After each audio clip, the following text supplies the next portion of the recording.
क्या जरूरत है तुम्हें उस लड़के को इधर उधर की लड़कियां दिखाने की? सीधा सीधा बतूल की बात चलाओ ना। क्या करूं खाला, अब ये बात बतूल की अकल में भी आए तो तब ना। आसिया, शौहर तुम्हारे काबू में नहीं आया, बेटी तुम्हारे कहे में नहीं है, आखिर क्या होगा? कुछ समझो तो।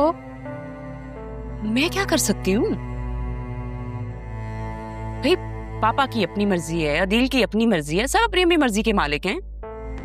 अगर तुम्हारे ससुर को तुम्हारे लाए हुए रिश्ते समझ नहीं आ रहे ना, तो उन्हें कहो कि खुद ही रिश्ते ढूंढ ले। मुझे नहीं पता, फिलहाल तो मुझे कुछ और फिक्र खाई जा रही है। कैसी बात?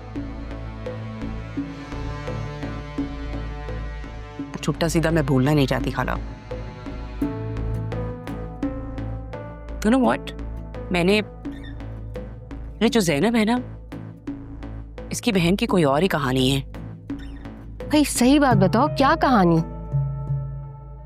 सही तो कह रही हूँ, पापा को मैंने खुद कहते हुए सुना है कि जब तक ज़रियून इस घर में है तुम जैनब के पोर्शन में रह लो। तो उसने क्या कहा? कुछ नहीं, मिन मिन करके इतना आहिस्ता बोलती है कि सामने वाले को समझ में भी नहीं आता। देखो, अपनी आंखें खुली रखो। राहा की मुसीबत तो एक थी, अब ये तुम्हारे ससुर। तौबा तौबा, इस उम्र में क्या कर रहे हैं वो? उम्र तो देखें वो अपनी।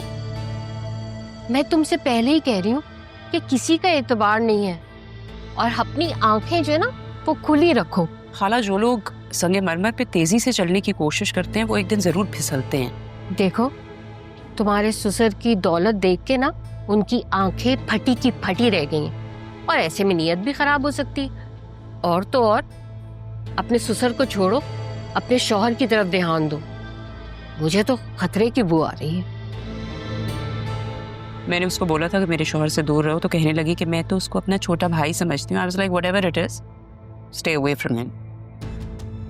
ओह, अच्छा, तो उसने अपनी अटेंशन जो है भाई से बल्कि अदील से हटा के तुम्हारे ससुर की तरफ कर दी।